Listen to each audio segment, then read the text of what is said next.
Now let's move on to the latest in Iran, and students from several universities have been taking to the streets for a second day of anti-government protests. Well, these are the first such rallies on this scale since last month's deadly crackdown by the authorities, in which thousands of people were killed. The BBC has verified footage of students clashing with pro-government groups at the beginning of the new term in the capital, Tehran. Let's get this roundup from our world news correspondent, Joe Inwood. This was not a return to the mass uprising that gripped Iran in January, but these scenes, filmed in Tehran this morning, are a public show of dissent from protesters who faced extreme violence just weeks ago. At Sharif University in the capital, they raised the flag of the Shah, an anti-regime symbol. There have been counter-demonstrations by pro-government groups. Fights broke out. It's unclear if anyone was arrested. It all comes as the US continues to move air and naval forces into the region. It's the biggest such build-up since the invasion of Iraq in 2003. The Trump administration is engaged in negotiations with Iran over their nuclear program, but under the threat of military action. Tehran held drills in the last few days, an attempt to show it would resist if attacked. The country's president said they will not give in to threats. We will not bow down in the face of any of these difficulties. World powers are lining up with cowardice to force us to bow our heads. During January's protests, Donald Trump said that if people were attacked, he would intervene. When they were killed, in their thousands, there was no response from Washington. That could be about to change. Joe Inwood, BBC News. Well, let's speak to David Schenker, a former US Assistant Secretary of State for Near Eastern Affairs. Welcome to BBC News. We'll talk about the situation on the ground in Iran in a moment, because it's important to discuss what's going on with the students right now.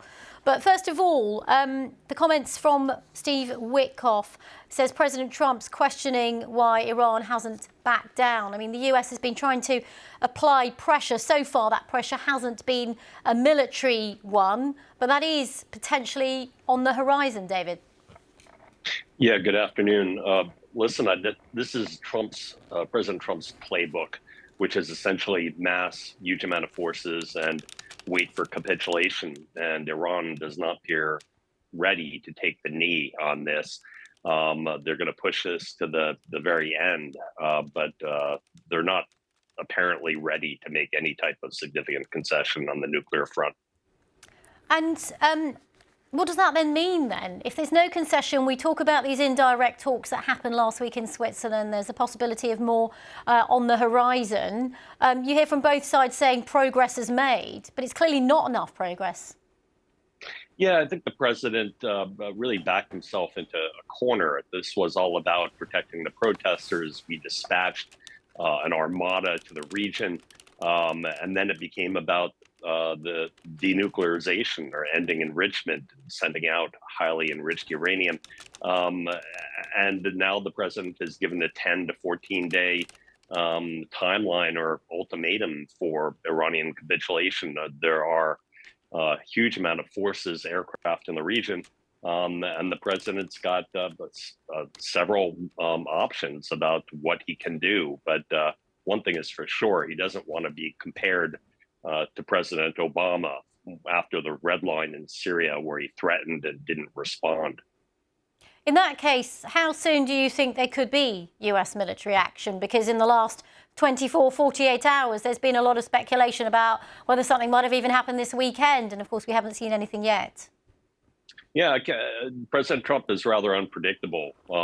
He gives a timeline. He did this, I recall, a year or so ago, and then didn't wait for the timeline to expire, but attacked immediately. So it could be at any time, or it could be not at all. The Iranians will try and string out this negotiation and try and get the president and the administration to accept a deal that what's called JCPOA minus, a nuclear deal that doesn't include all the provisions that President Obama got. And we don't know, because I think the president is somewhat reticent to use force. And let's talk about what's happening on the ground, these student protests today. It's an important reminder of what happened at the start of the year with that brutal crackdown on anti-government protests. And at the time, of course, President Trump did say he would come to the assistance of protesters if that crackdown continued. Now, it doesn't look like that's the terms of these talks now. He's threatened military action around the nuclear deal. So in some ways, has the US administration kind of taken their eye off what's going on when it comes to human rights in your assessment? Listen, the Iranian youth is pretty savvy. I think they understand that if they go back to the streets and there are once again massacres, that the president may turn his attention back to human rights. And this may become a reason for U.S. strikes on Iran. But the fact is that there has been really a mismanagement of the country. The rial is 1.5 million to $1. There's no water in Tehran, and high levels of unemployment and dissatisfaction with this government. So I think the kids, the youth, the people are going to continue coming out. Let's see if this is part of the calculation for President Trump about whether or not to use force. OK, David Schenker, thank you very much for sharing your thoughts on a story that, of course, is very unpredictable. We don't know what's coming next. But, of course, it's important also to discuss what's happening on the ground in Iran. We appreciate your time.